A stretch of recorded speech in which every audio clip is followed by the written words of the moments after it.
before we get going, if everyone can, retweet, comment on the space, like the space, that helps the algo pick it up and get it across more screens. While you guys are doing that, I'll just go ahead and introduce myself. My name is Crypto Amaru. I am the founder of a media channel called Crypto Paradise. I'm also on the team of Poolz Finance, which is a launch pad that just hosted a sale for the Shift token. We've been friends with these guys for a long time. And how we normally host these, how this normally goes is go around the room, folks can introduce themselves. And then I like to get a pulse on the market sentiment. We've had a number of weeks. Michael has been bearish. I'm going to keep doing these spaces until Michael's bullish. That's how we're gonna roll here. So we'll do a little sentiment check, and then we'll start digging into some details around the projects, what you guys are building, raising funds or not, token utility, all that good stuff. Kind of a free flowing conversation. So all right, with that, why don't we start? I see Michael, you're at the top here, so if you don't mind introducing yourself and your project. Yeah, I'll go first. Sure thing. I'm Michael, one of the co-founders of Shift. Shift is an RWA issuer. We bring fully backed stocks, ETFs, leverage ETFs, bonds, and other financial tools as native cryptocurrency. We've been around for 4 years. We're deployed on Solana via Jupiter, and we're working on a lot of new products, old products, and a lot of other things that maybe you've heard before. But if you haven't heard before, stick around. We'll tell you more on this show. Beautiful, beautiful, beautiful. Yeah. All right. I see the cat here at the top. Why don't we turn it over to I don't know, what's your full name? Oh, the cat is the cat. All right. Tell us about yourself. Yeah, so I've been involved in the crypto industry since 2017. I did a lot of the early ICO marketing, guerrilla marketing mostly, for a lot of the early ICO projects. I've advised tons of different companies in the industry for quite some time. I used to work for BitBoy Crypto. I ran BitBoy Crypto from like 10K subscribers up to 1 million. We were the first channel to reach 1 million. I'm one of the longest standing advisors in the industry that helps companies navigate this minefield of a space, keeping away from scammers. I have admin in various different C-level communities and KOL communities, and I help companies connect directly to KOLs, and I've been friends with a lot of these KOLs for about 8 to 9 years now. So yeah, that's me in a nutshell. Beautiful. Very bullish, man. I'm going to shoot you a DM because I think are you based in the New York area, or is that correct? Yeah, I'm based in on the East Coast. Not New York anymore. But yeah, on the East Coast. Very cool. Well, anyway, I think there's some synergy, so I'm going to shoot you a DM on Telegram. But great stuff, bud. Appreciate you jumping into space. We have Brickken here as well. If we go around the room, can you introduce yourself, sir? Yes, of course. Thank you. My name is Rodrigo. I'm here for Brickken. The company's head of business development. I've been with the team since we launched our tokenization platform early in 2022. And we focus on private credit and business instruments on chain through Issuer Studio software as well as full stack API licenses. And we connect our clients with international legal offices to help them issue their assets basically anywhere they're at. So we're pretty flexible software to have anybody get assets on chain. Thank you. Love it. Appreciate you. Thank you for tuning in and joining. I see you got the gold check mark too. That's pretty sweet, dude. Good job. All right, let's turn it over to Sumex. Is it Sumex? Pronouncing that correctly? Sumex, yeah. Some of exchanges. All right, cool, man. Yeah. Hello, everyone. Appreciate the invite. My name is Tony. I'm the CEO and co-founder of this whole thing. We're basically we position ourselves as a super app for CeFi and DeFi portfolio management, trying to, solve the crypto fragmentation, everything being dispersed all over the place. And yeah, RWAs is obviously one of those things that we're looking at. We already have done some work in that regard.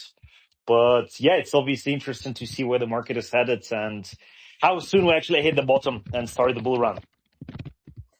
Oh, we need a bull run. We need a bull run. I mean, stocks are in a bull run. When's crypto going to turn bullish? We'll see. All right, let's turn it over to Sam, is it? Yeah, Sam Jenks. Good morning, can you hear me? Yeah, we hear you loud and clear. Perfect. Yes, I'm Sam from Lunar Strategy, and we were recently acquired by Turtle. So we're running a DeFi Vault accelerator at the minute, which Shift are part of. I think there's someone from the Brickken team as well involved with it. And essentially, this is the coming together of distribution from a crypto growth marketing agency such as Lunar, been around for 7 years, been acquired under Turtle. If you don't know them, they're a liquidity distribution protocol. So they have the capsule rails. And what I'm really interested in is, I think Michael touched on it already, is the vault side, because I really see that as the product that a lot of the real world assets are going to fall into. So happy to talk more on it. That's in a nutshell. And if you're interested in it and you want to be a part, it's still only week 1. We do have a call tomorrow for week 2. So it's still possible to join. Beautiful, beautiful. Yeah, I've known Lunar for a long time. I didn't know you guys were acquired. That's great to hear, man. Congratulations. Cheers, on man. that. Very good stuff. A lot of OGs in the spaces today, which I love. Love when you're here with some guys from 2017 and earlier. So I guess with that, why don't we turn back over to Michael? Let's do a gut check on the market. Are you still bearish? Are you getting more bullish? What's your feeling now that we've got a couple of Fed prints, inflation prints lower than expectations? Stock market's doing well. How are you feeling about crypto? I am still feeling, and I'm gonna be the party pooper. We have not hit the bottom. We've not hit the bottom. I want to hit that bottom. I'm so eager to already hit that bottom and see us fly back up.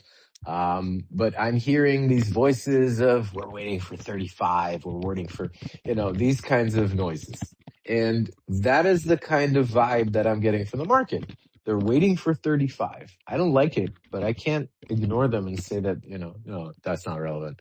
So that's the voices I'm hearing. I wish I could say it's the rock bottom and we're going up from here.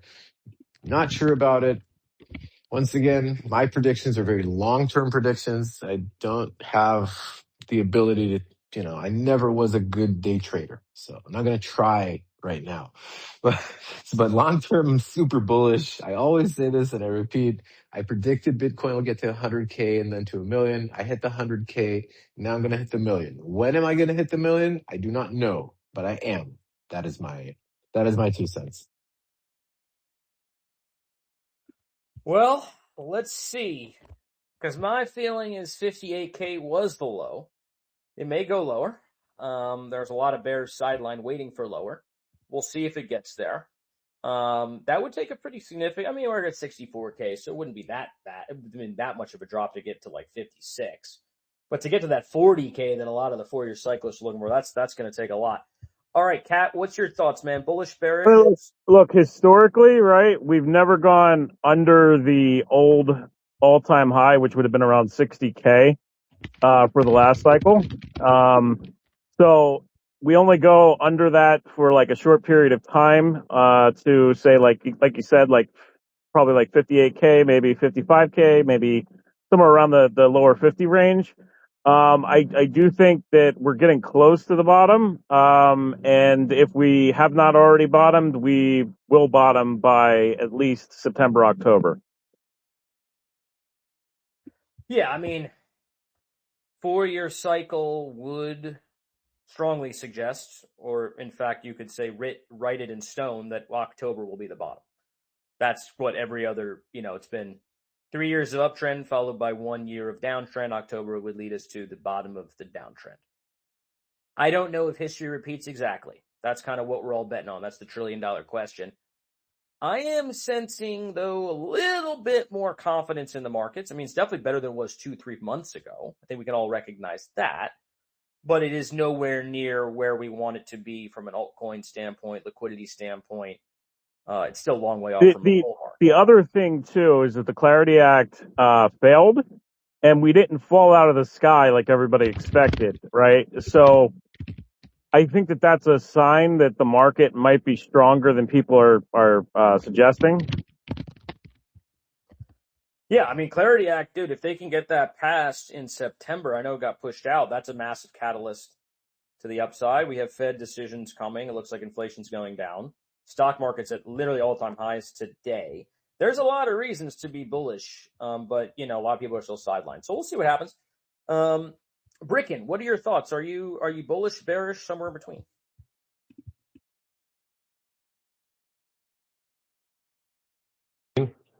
Hi, sorry. I would say something in between. We see a lot of institutional backing of tokenized projects. We see funds coming into the space. We see family offices looking at acquiring assets that are yielding through RWAs.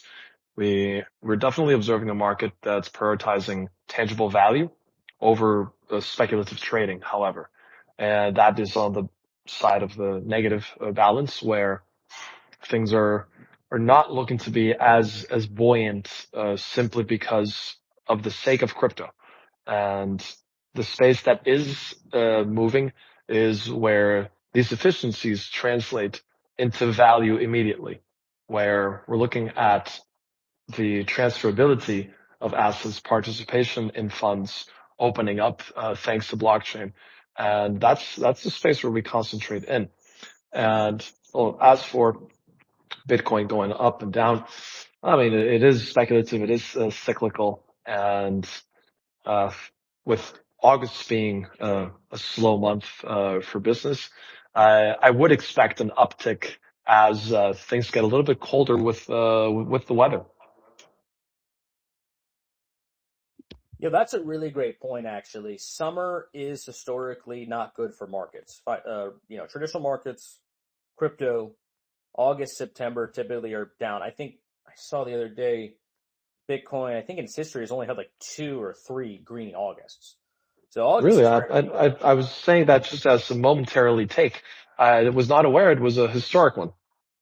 Oh, it's Well, historic. remember for sure. DeFi summer too. Like that was an exception years ago, but yeah, that checks out.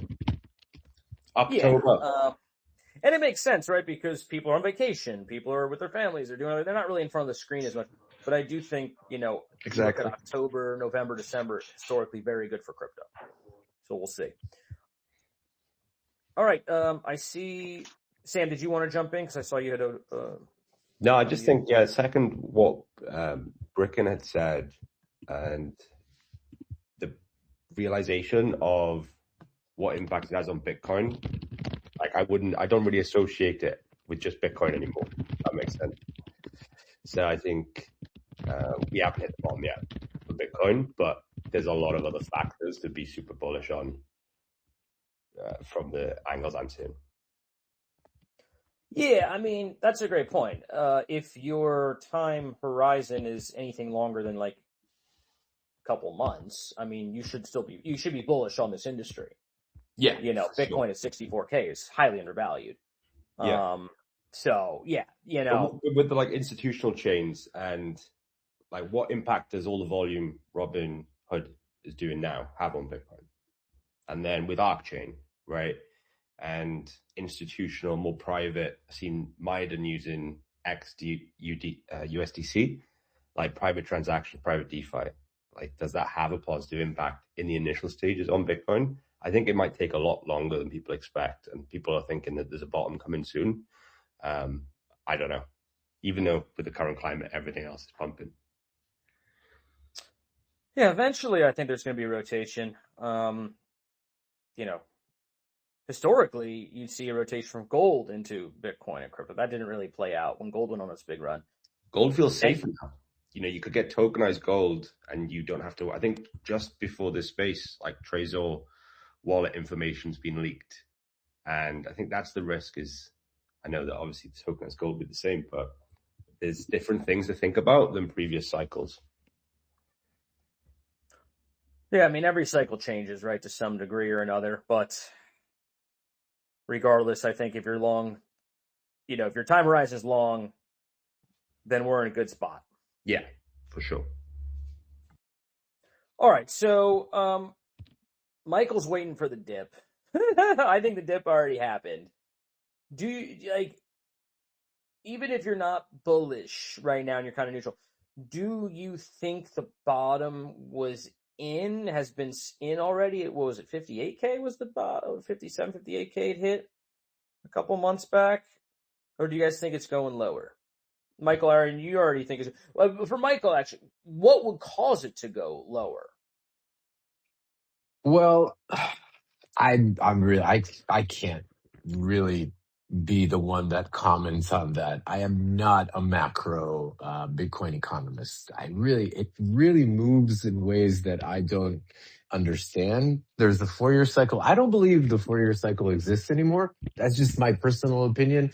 But it seems that institutional money should or does or has changed this cycle. I'm not 100%. I'd love to hear others, but I don't have enough. Like, obviously, US CPI, inflation, even unemployment rate seems to push sometimes the Bitcoin, NASDAQ, SPY, all these things. But how am I going to even jumble that together? It's really hard to say. Like, everything moves Bitcoin out because Bitcoin is like, we're at what, 0.5 of the entire global economy, I think. 1.35 trillion out of 135 trillion. Correct me, guys, if I'm like getting this off, but that's about the number. And then once you're at that kind of rate, everything affects you. Like, not everything in the same way, but everything does affect you, right? You can't, all right, China has shut down mining, right? That affects your China. Even the Middle East war affected Bitcoin heavily. So I can't. I'm giving the microphone to somebody else. I'm gonna give it. Yeah, you're taking a mulligan there. I just don't if you think about the current market cap, 64K Bitcoin, right? A drop to 56 is still pretty significant decline percentage wise, and that would mean a lot of capital is getting removed from Bitcoin and moved into stables or whatever. I think it probably at this point, probably to get that to happen takes a black swan. That's my opinion. It takes something that's unforeseeably and horrible to have happen. Because look, Iran's old news at this point. That war's been going on a while, so I don't think there's a black swan that can arise out of that. We've had some good inflation numbers coming out. That's why market's going up. I don't know. I think it would take a black swan, but we'll see. Hopefully it doesn't happen because I don't want Bitcoin to crash. If you guys are in alts, we're all in altcoins, right? We all have holdings on alt. You don't want to see Bitcoin at 56, at least not for very long. So, all right, Kat, let's turn it over to you, my friend. Your hand is raised. Yeah. So for Bitcoin, I think that the rewards for miners going from 3.125 to what's it, 1.5625? Yeah. I think that that's going to be a big watershed moment, because now you're going to have more, you're going to have less supply, you're going to have more demand going towards buying directly from miners, and we're going to see institutions buying more from miners than they currently are, and there's already a shortage of supply for institutional investors, and they've been buying directly from miners. So I think that that's going to be a major moment when the rewards split or the halvening event happens. And I think people are really not taking into effect the Bitcoin halvening or economic code. And I think that when we get closer to the halvening, probably I would say either October, December of this year, maybe early Q1, Q2 of next year is when we're going to start to see the price start to climb back up in a major way. And I think that people should pay more attention to the actual economic code of Bitcoin and less the current price of Bitcoin. Yeah, great points. Halving is obviously going to impact the price, always does. The next halving, by the way, is April 2028. Yes. But of course, people front run it, so market usually starts to go up well before that. At that point, I mean, God, miners are only getting 1.5 Bitcoin per block. It's freaking nothing. So pretty cool stuff. I'm glad you mentioned that. I see, Sumex, your hand was raised, and I apologize, I didn't call on you earlier. Oh, no, it's all good. Yeah, just wanted to jump in with my, crystal ball predictions of what's going to happen. And it's kind of down to the case. I do agree that, there is institutional involvement. There is, some arguments to say the 4-year cycle is dead, et cetera, et cetera. I happen to be a fan of Benjamin Cohen. And, he's the one that taught me, over the years that, it does follow like almost the same structure every single time. Although we do have, different events, different black swans. So, whatever piece of news we need to essentially fulfill, the destiny, it will come unexpectedly to everyone at that point. So I honestly, I mean, I'll be, for the full disclosure, I am shorting. So I obviously, do expect it to go lower. How low? Again, kind of tricky. But my guess, I would say we can probably consolidate around like 61K for quite a while, and then we'll have the drop to like mid 50s. And then once everyone's thinking, yeah, that's the bottom of it, then we see the final flush. I'm honestly like my preferred scenario would be like 48K ish. And that's when I think, like the proper bull run actually does start, when, a lot of institutions, they just dip down and, get whatever dry powder they have. And one of the catalysts for that, possibly, with everything going on with all the wars, et cetera, I do think, we're still going to see some pressure, unfortunately, coming from the strategy. That's been, like one of the big kind of concerning companies recently. And the fact that they're selling their Bitcoin every now and then, regardless of, Saylor saying previously, like, do not sell your Bitcoin. It was really funny to see him say, well, no, I told you not to sell your Bitcoin. I never said we won't sell ours. So I think, that could be it, that could be the reason why we actually do see, quite a bit of panic and the final flush in the market. Yeah, I mean, I guess if he sold a massive amount, but he's already, the last 4 transactions from Saylor has been sells of Bitcoin. It did, and the first one did cause a bit of panic in the market, and we took a big hit that day. But the last 3 haven't moved the needle. So you'd have to assume if he's going to move the needle a big way, it'd have to be a massive sell, which he may do that. You never really know. I mean, it's it's a scary thought that one guy has 5% of supply, but to hit that 40K levels, I think it takes something extraordinarily bad happening. Not just run of the mill kind of like, oh, Saylor sold. And conversely, I mean, if you're sitting there in a short, what do you do if Clarity Act all of a sudden gets passed in September? I mean, we could race back to 80K. That you have to account that is a possibility, no? I honestly don't think, anybody like really cares as much.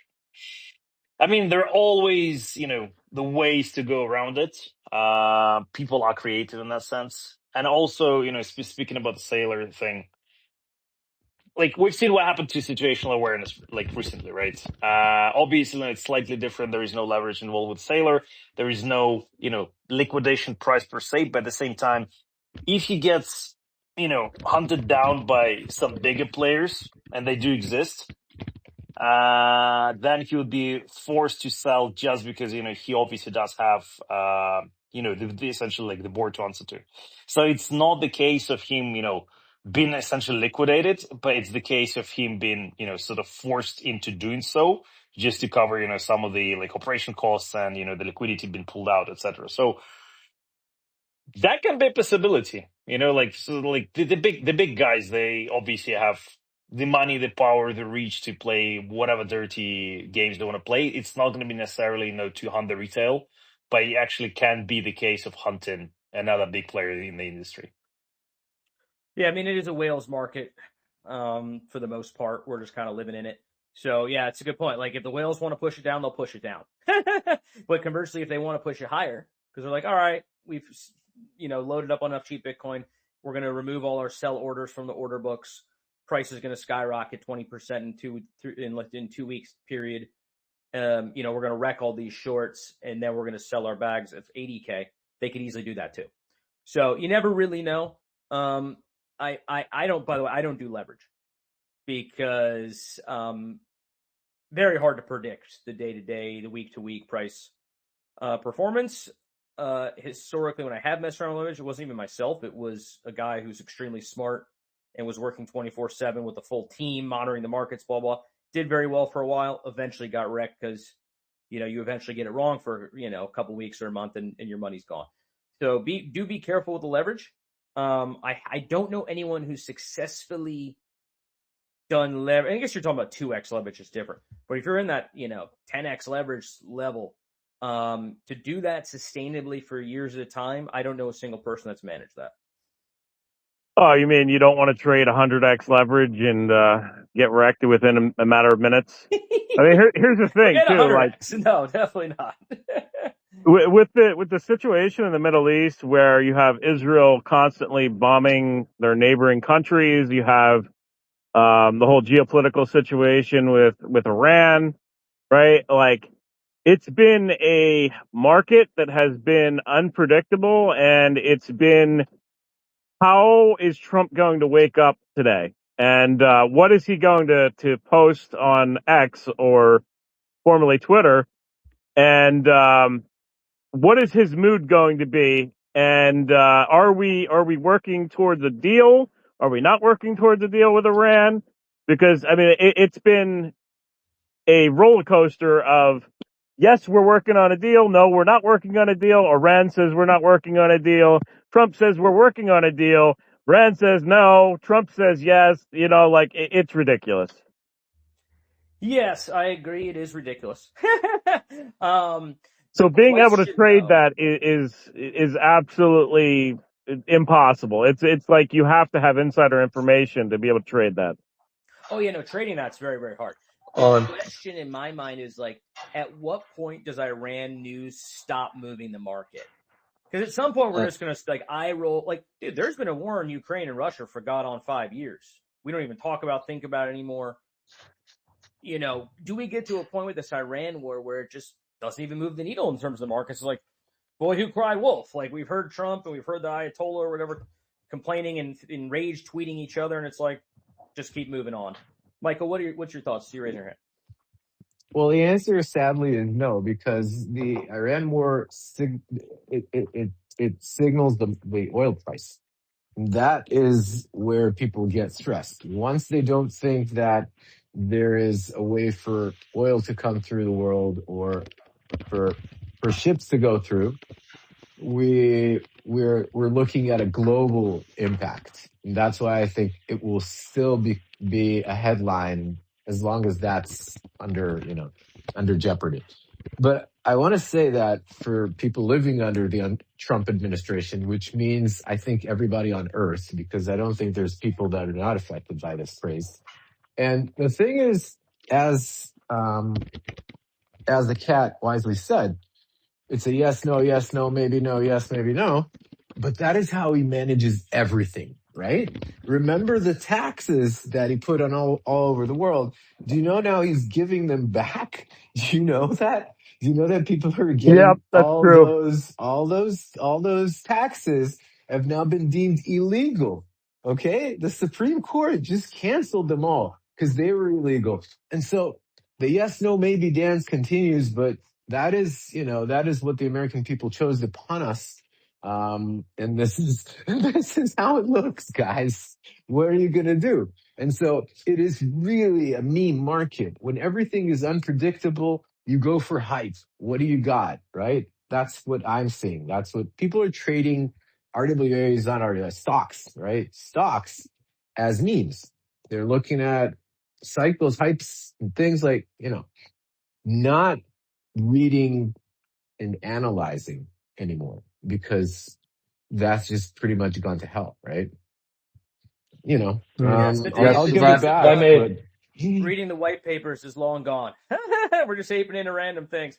I see the Brickken, your hand is raised. We haven't heard from you in a minute. What's your thoughts on this discussion? Yeah, if I can chime in and going a little bit back to the cyclic nature of markets and whatnot, what y'all are pinpointing now is very accurate because we're not just dealing with, oh, investment is low, oh, the market is low, oh, it's the summer, but as it's been very starkly mentioned right now, yes, the oil industry is creating enormous economic pressure where investments in intangible assets as crypto will of course take a hit, and that coupled with the ongoing cost of living nightmare plus all the investment going towards the weapons with the other bombing that was mentioned, the strain is really being felt with an unstable market favoring super safe investments.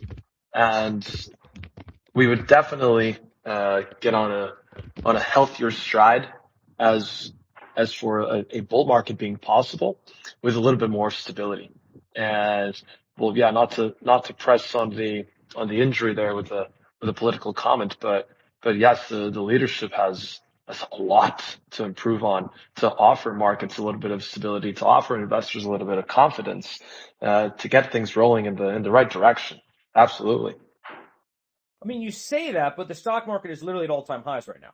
Yeah, the stock market's it's not retail investors. It's a lot of companies funneling money between each other, circle jerking a lot, and it doesn't really impact on sentiment and investor morale. As for, I mean, talking about individual investors, people who put their money on the line for real without bailouts. So according to my research, retail investors account for 20 to 30% of the U.S. daily trading volume. Well, professional investors, not just anywho, yeah, anyone. I just think it's interesting to suggest that the government or whomever needs to do a better job when the stock market's literally at all-time highs.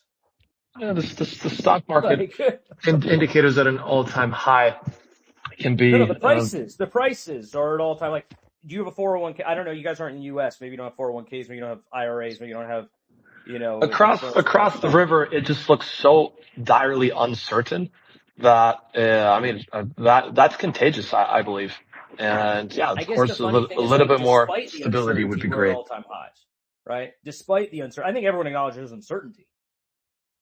But the stock market literally is sitting at an all-time high, guys. We can't just ignore that and but that doesn't reflect. That doesn't reflect Main Street, right? That reflects Wall Street. That doesn't reflect Main Street as much. But the other thing that is important is that just recently we had the U.S. expand, saying that they're expanding nuclear tactical options, and that's not a good sign. And the other thing that happened that a lot of people missed is that China is handing Iran weapons. So now, if we attack Iran, and by the way, also China has had historically a lot of investments in infrastructure in Iran.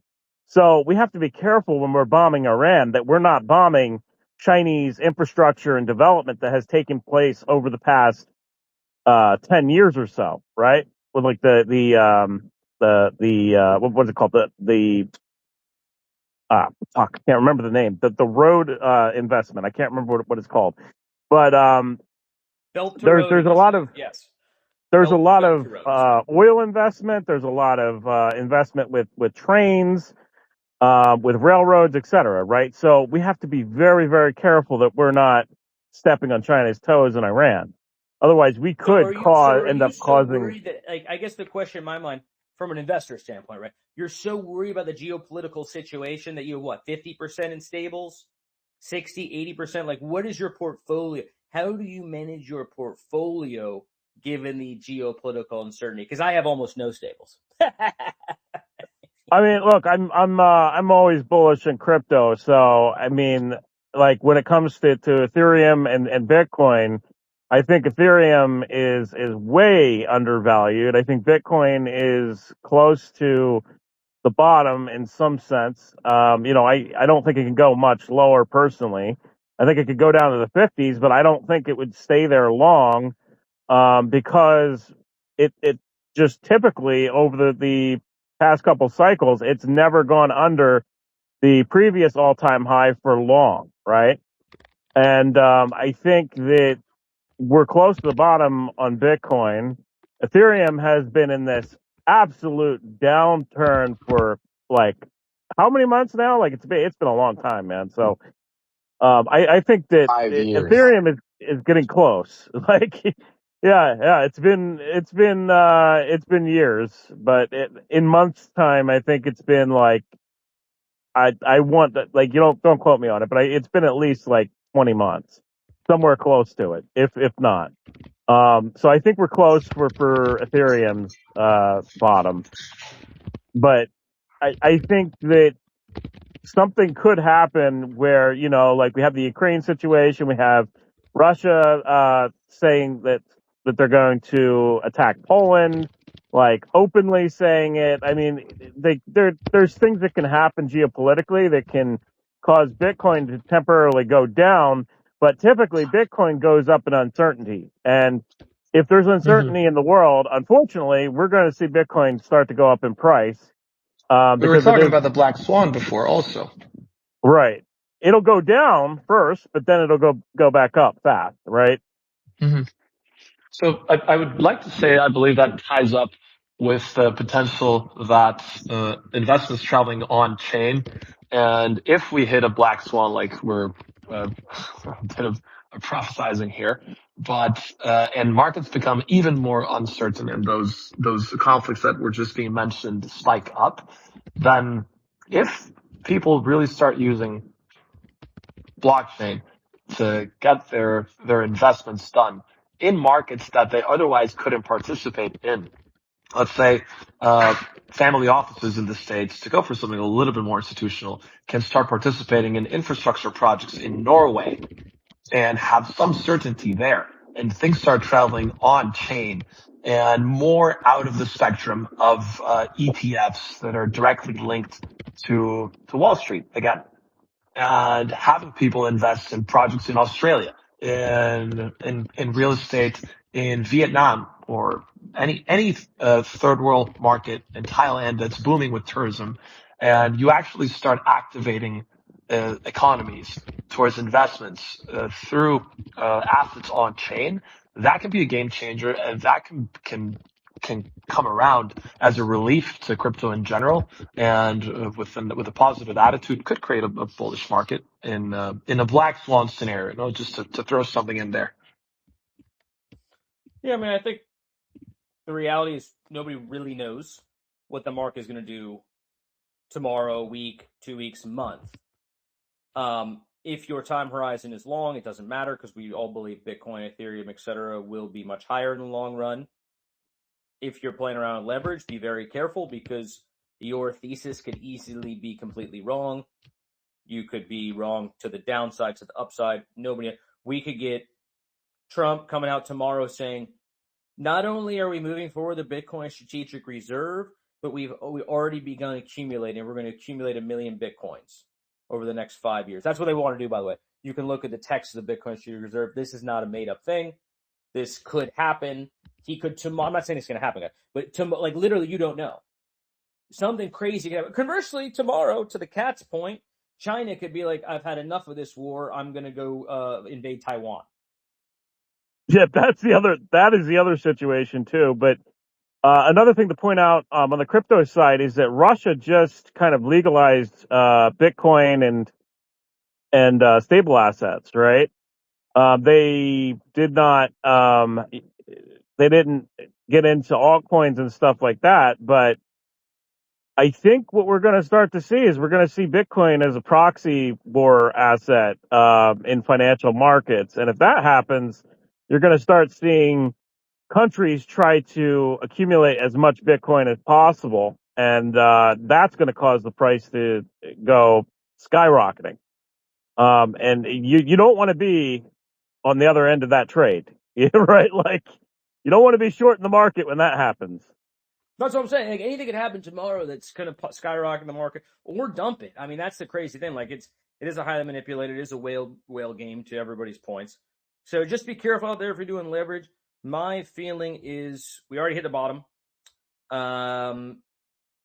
October, we're gonna start to see the market look much better in September, probably latest October. But who knows? I could even be wrong too. So yeah, no one truly knows. I'm holding Bitcoin for 10 plus years. I concur with you on that too. So, if for whatever that's worth, I mean, we could both be wrong or we both could be right. The cool thing about just holding spot is, like, you can be wrong for a long, long time, but eventually you'll be right and eventually you'll make money. Like, I felt pretty dumb buying the top of Bitcoin at 20K, but now I feel pretty good about it. You know what I mean? So it's like, you just hold on for long enough, you eventually get proven right. So, all right, enough of the macros and market discussions. Let's discuss a little bit more about what you guys are building. Michael, why don't we start with you? Because you're at the top here. Give us. I know a lot of people know what Shift is. What's some recent updates you can share?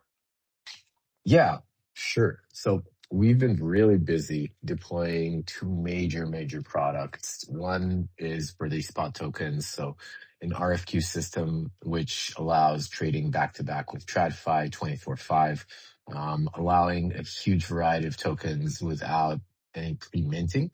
So you can come in and choose something which is rather exotic, from anything from global markets.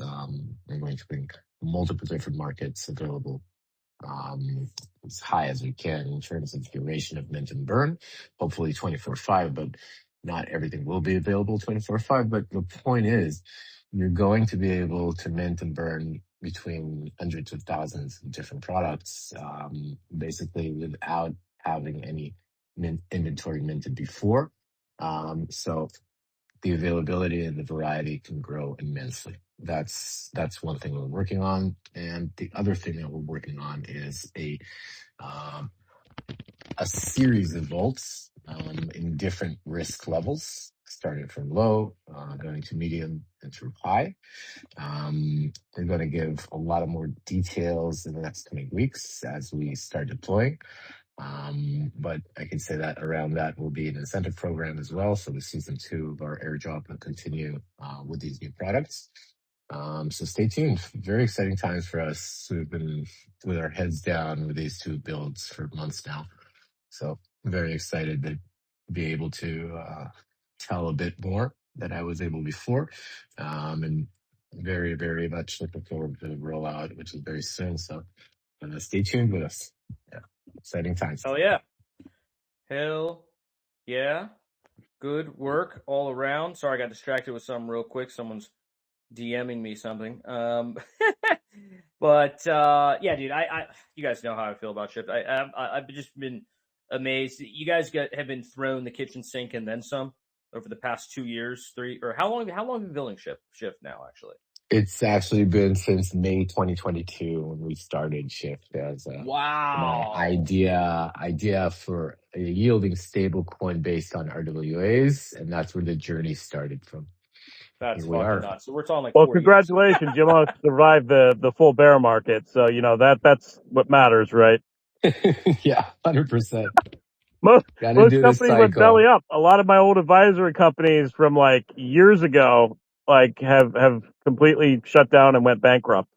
So it's good to see people still working and the bear market not holding people back. For me, what I'm currently working on is I have a friend, Brad Frank. He works in the UN. He's currently working on tokenizing South African assets. We have a whole bunch of South African countries that want to get involved in tokenizing their assets, both in-ground assets that haven't been dug up and also mines that have been excavated. The mines that haven't been excavated, we're still kind of working through how that's going to be done, and the companies going out there to prove, what's going to be in the ground. That's a traditionally a very hard process, and I don't really know too much about that side of things, but there are a bunch of countries, especially in Africa, that are interested in tokenization of their assets and treasuries, and that's where we are heading, regardless if anybody likes it or not. And for specifically them, it's like billions of dollars to trillions of dollars of assets. So large amount of fucking assets, and yeah, it's a pilot or a test experiment, but we'll see where it goes.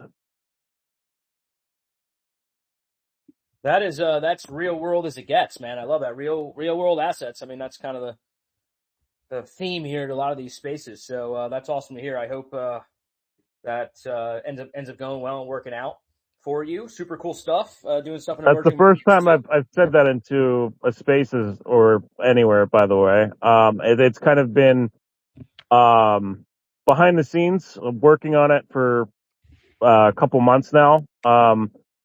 But we're gonna see where it goes, and hopefully things work out, and we're able to tokenize the full assets that they have, the mines that haven't been excavated, and I know we can tokenize the assets that are fungible, like gold and like the treasury assets, but I'm not too sure about the non-excavated mines, right? I'm sure there's always, going to be some degree of uncertainty around, how that's all going to play out. But keep going, man. Keep pushing forward. Give us updates as it progresses. And yeah, Brickken, we'd love to learn more about your project.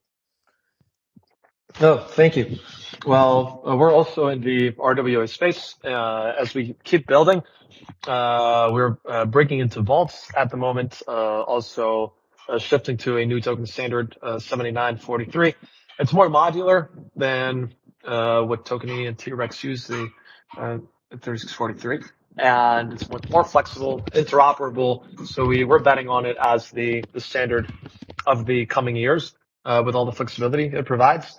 And also going a little bit more institutional as the market grows into finance tools, NAV, smart contracts that allow for asymmetrical dividend distributions, and also private order books for secondary markets is something that we actually just kicked that off recently. Assisting with KYB with some integrations, also custodial wallets. So just expanding in the space. I mean, when we got started, I mean, people would just look at us like we had another head growing out of our shoulders when we were talking about assets on chain.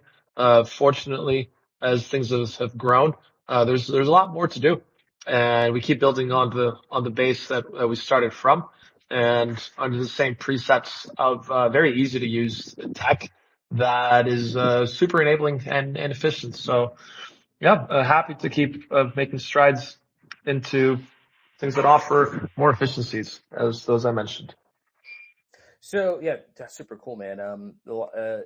It's great that, it feels like there are still builders in this space building serious products, perhaps more so in the RWA side of things than anywhere else. I see though that you have a token, is that right? BKN. How's that been going for you guys? I can't talk much about the token. Firstly, because we're doing a lot with it backstage, and secondly, because I am completely unrelated in the company to anything that happens with the token. But yeah, those two strong reasons don't allow me to comment as much. I'm sorry to disappoint there, but yes, some things are definitely changing under the hood, and we're getting ready to bring that out as soon as possible. Oh, so it's not? Is it launched or no? It's not launched. Oh, our tokens existed since, that was our first leg into self-financing when the company was just emerging. We had a big community, we leveraged it, and yeah, the BKN has, we've used that, heavily when, we were not as well funded in the beginning. And it was great to be able to leverage that. But yeah, backstage, a lot of things are happening with it, and it'll be news soon. But it's nothing I can comment on. But yes, the coin's been up and running since 2021, I believe. It started as a wrapped token, and it's had an interesting life cycle. Not easy managing a token over multiple cycles. So glad to hear you guys are still kicking. And Turtle has a active. token. If you want Say to look again? into that. Turtle. So just like I said, Turtle acquired Lunar, and we actually helped them with their TGE campaign when we weren't one company. And yeah, if you want to look into that, you can check out. The ticker is Turtle. And I'm always curious, like just how tokens are doing these days, because I mean, it's hard to have a token. Yeah, you've got to look at it like people want equity, right? They want skin in the game, and the only way that seems to be, and it's still debated whether this is actually good or not, is buybacks. So I think the trend or the thing to really focus on is follow the revenue, and then assess each one on the tokenomics of like how much are they involved with this actual token, because that's the only way. We've seen some fund do it hyperliquid. Yeah, it's going to be more equity-like tokens in that way.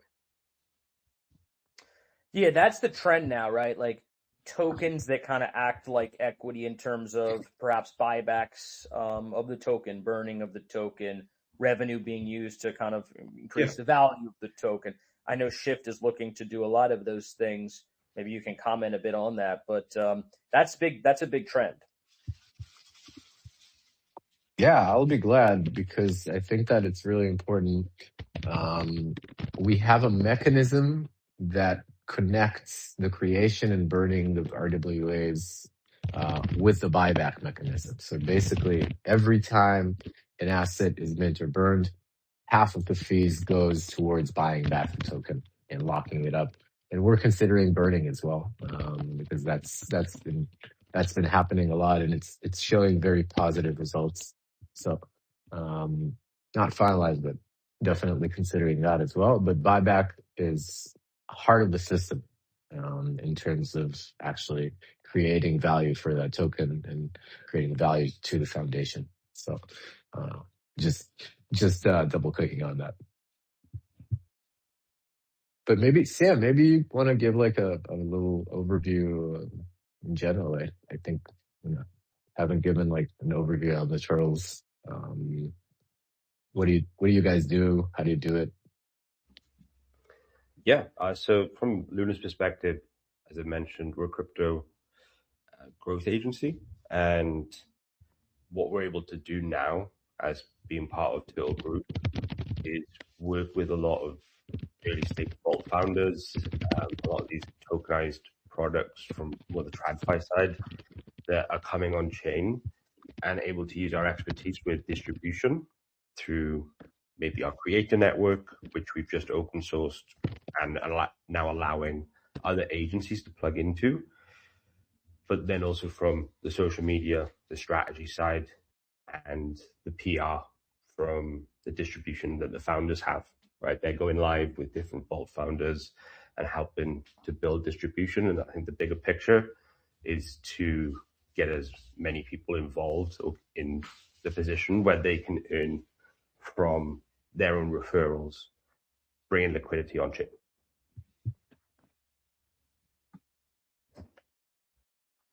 Yeah, we're in the trenches ourselves of managing a token, multiple tokens, and it's just tough. It's just very tough when the market's down, because what tends to happen is people conflate price with like value. They conflate price with fundamentals, and sometimes those things are one for one related to each other, but oftentimes they're not. Like look at the price of Ethereum right now. Does anybody really think Ethereum's fair market value should be $18.50 after 11 years and it being the most who's doing buybacks on Ethereum apart from Tom Lee, I suppose is, but when it's more a project, I think you can have a bit more control over the token. Oh, for sure. No, yeah, absolutely. When it's a DApp and so on. I'm just saying, like, in crypto, there's often a divergence between price and then the underlying actual value. those things can be different. Oftentimes are different. Yeah. So that's and that's a challenge because it's like, I was just talking to a project now, recent, about an hour ago, and they were upset that they were going to have to sell tokens at a valuation less than what they thought the company was worth. And it's like, well, we're in a bear market. If you want to sell tokens, you're going to have to make it attractive, and that's probably going to mean, undervaluing your company. So, yeah.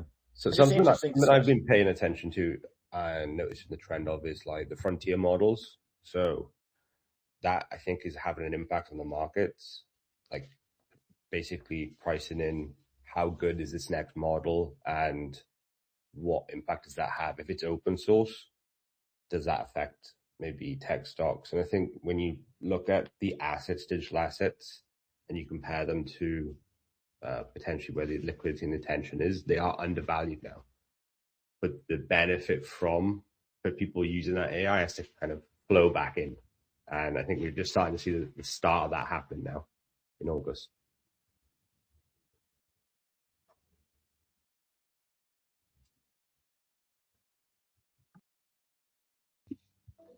Sorry about that. I just got a personal call I had to take. All right. Well, we actually are at an hour.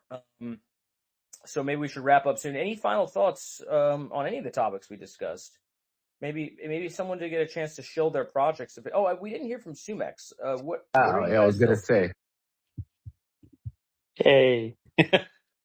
Listen, I'm just trying to be like more or less humble. I don't want to, kind of push it onto anyone, but since you're given the mic, yeah, I mean, like I said, we basically position ourselves as a super app. We are focusing on, trying to solve that fragmentation problem. Right now, like all of the different, trading venues, all of the different investment protocols, all of the different, wallets, chains, etc., they basically live by themselves. So what we've done was, put together a mechanic that allows you to essentially plug everything in. And that is, for the first time in the industry, that's your actual online presence within your crypto space. CeFi, DeFi, all of the different, vaults, et cetera, everything is basically within one dashboard. You can track it all. It's all non-custodial. We don't, touch any assets. It's all managed via like API, et cetera. But yeah, I mean, we're not just for tracking. We have direct access to all the, aforementioned venues functionalities. So you can trade on your DEXs. You can, swap cross-chain private swaps, et cetera. We also happen to be, one of the largest aggregators in the space already. And we have another 5 partners that we integrate in, like the next couple of weeks. That also allows us, to run, meaningful campaigns, essentially, making sure the users actually onboarded into the product usage, not just, the social clouds of, well, I'm going to point fingers, but we all know the names of the question platforms where you do social tasks and expect to get paid for it. So, we're basically trying to make sure that if you're a crypto user, if you're a pro trader, if you're like a small SMA hedge fund, for example, if you're a newbie to crypto, you can do it all within one space. You don't have to like juggle multiple tabs. You basically get to do it all. So that's kind of, the idea of becoming, the Amazon of crypto. Might sound, a bit cocky, but that's where we are basically. And right now, like in terms of the hottest things for us lately, we've been aggregating and integrating quite a few like really exciting partners that open up the access to RWAs, to US and Asian markets. So that's, obviously exciting. That's where the trading volume is located right now. Just looking forward to a couple of the RL conferences, Korea Blockchain Week, Token 2049, to kind of shake hands and meet people in person. So yeah, that's us. Yeah, in real life events, man, are I think underappreciated. I know it's it's been a bear market for so long. People don't want to spend money going to conferences and stuff, but I think they are extremely valuable. We actually do something similar at Crypto Paradise. We do retreats, so kind of like community meetups. We'll be hosting one of those at the end of the year here. So yeah, man, excited for what you guys are building, and hopefully get to see you at a conference one of these days. All right, final thoughts before we wrap up, guys, because I got to jump off to another call. I think let's wish everybody a great week and a great weekend, and thanks for everybody attending. By the way, the Bears are great. presently right. It looks like the Bears are right, and Bitcoin is dumping. I'm sad to be right in this case. Oh, I guess it's not dumping bad. I mean, we're down to 63. Okay. But still, it should be higher. Like, yeah, come on. What are we doing? Hey, look, we could trade sideways for the rest of the summer into September. I mean, like, We probably will. I should say August because it's only 1 month left. But yeah, we could just trade sideways for this next month, right? I mean, who knows what happens? But I don't think we're going to go much lower. I think, like you do, that the lower 50s is going to be our bottom.